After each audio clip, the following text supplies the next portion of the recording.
Hey all, it's the month of August, a fantastic month and pretty close to my heart. And in India, for us, it is Independence Day. Apart from that, we also have the World Elephant Day, a beautiful animal being celebrated twice in this month. One is the World Elephant Day, the other is going to be Ganesh Chaturthi on the land where we worship this animal as God because they are truly God. There's a reason. There's a logical reason why elephants are to be called as God. Very simple scientific reason is that elephants approximately consume over 250 kgs per day, and they put out maybe the dung is around 100 kgs per day, out of which most of it gets converted into seed ball, which helps big time in regeneration of forest. It's a huge story, a beautiful story behind that. And I think if you have watched the Mowgli movie, there's a scene where Bagheera and Mowgli come across a herd of elephants and they bow down, and Bagheera says this, okay, they are the keepers of the earth. They are definitely the keepers of the earth, and the very reason why we need to celebrate them and of course respect them. So when I say respect, I mean what am I talking about? There are two areas what is a real concern for most of us who have been seeing what is happening with this beautiful animal. One is the human elephant conflict, where there is a continuous fight between farmers to protect their crop and elephants to find their food. And unfortunately, either one of them or sometimes both of them lose their life in this. This is one area where we need to start bringing in a lot of innovative methods, more human methods to mitigate this, where the farmers also do not get affected. At the same time, the elephants also don't have to generally come out of the forest to have their food, but if they come out, they don't have to be pushed back in a very crude manner. And when this thing happens, most of the time, one of them, the humans or the forest guard, I mean, one of those department people who is trying their best to push back the elephant or the elephant itself, someone loses life or the farmer goes through a loss. So there is a lot of very simple concepts and basic methods that really that can be implemented, which I guess everyone who's involved with elephants, the entire ecosystem, every single person involved in the ecosystem of elephant should look into. That's one thing. And also with the entrepreneurs who have been into technology and who are one of the primary probably objective would be a social cause, a social involvement or social upbringing would be a part of their project for them.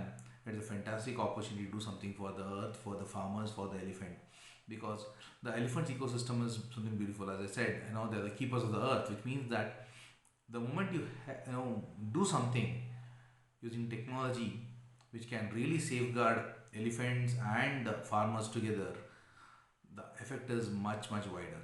It helps big time. The ripple effect of this whole thing, where you can see it in a much larger scale. And apart from that, it is about the captive elephants. Captive elephants, basically, we call them when we see that they are chained and bull hooked, and for various reasons. We see them in multiple areas, and unfortunately, the idea is that to domesticate them. A wild elephant is a wild animal. Elephant is a wild animal. It will be a wild animal no matter what we try. By heart, it is always going to be a wild animal. And there are various techniques that's been used for ages, and to make it domestic. And I don't think people have really succeeded. Okay, by pushing something into fear, chaining them, you cannot make them domestic. Yes, elephants build a bonding with mahots, but there are several mahots who still die. Why? There are several mahots who have died. Recently, also something happened. This happens because no matter how much we try, okay, probably that beautiful animal itself doesn't know when it comes to the wilderness what happens in its head. Okay, So when it is not in its own control, you can't expect you to go and control that animal. It's not possible. And this is a land where we worship elephant god. What is God? Come on. Very, very basic understanding of this for me is we do not chain our God, do not bullock our God, we do not go and sit on our God. Then why are we doing it for the God in real form, the elephants? No matter what purpose, what reason it is, I don't think it is required. Yes, there were ages. You need to understand there's a difference between culture and practice.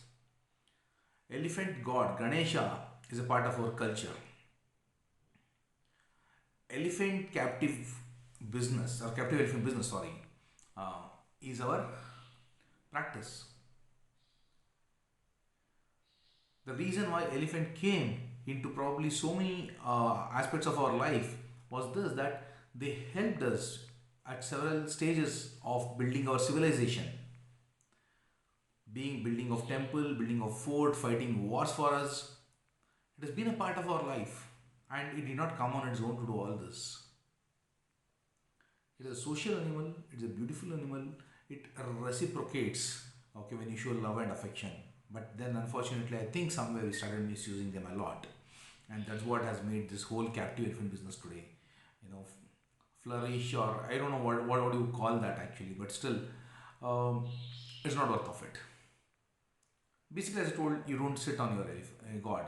So why are you doing that? Is it really required? There were days when our ancestors have already done that because they couldn't use technology for whatever reason, or they didn't come across the kind of completely taking away the technology and using, taking of the animal and using only technology. So they used various animals, and similarly they used elephants especially for their purpose of building the civilization.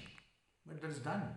Today we have fantastic machineries to do all that, right? So going by that, all I can request is please take a pledge never to be a part of any elephant abusive business, elephant abusive concepts and ideology. Elephant is our god, and let us treat them like a god. It's very important for us to be conscious about this aspect. We don't have to go and fight with anyone. It's just a consciousness that we need to build in ourselves, that how a god has to be treated. It is that simple. Everyone has their own ideology about it. There are people probably, who think it's fun to go and sit on an elephant. Sorry, if you see the pain that an elephant goes through to be converted from wild to domesticate, I don't think you would do it. I don't think you would do it. Okay. And it's primitive method. Most of them it's primitive method. The communication with them and the way it's being used and all this stuff. For example, another thing is bullhook. A lot of mouths use bullhook even today, which is a primitive weapon. I wouldn't even call it as a tool. It's a weapon. Okay. And why should we use a bullhook? There are various other methods. Like if you don't have this idea of going and sitting on an elephant and whatever, then the easiest thing is probably use a target training to communicate with elephant. Elephants are beautiful animals. They can communicate so well. Within themselves, they use over 200 various variations of sounds to communicate. How difficult is it for human to use technology and have some patience to understand this communication and talk to them in their language, rather than we trying to train them, abusing and training them to learn our language, and then we try to make them what we want them to do.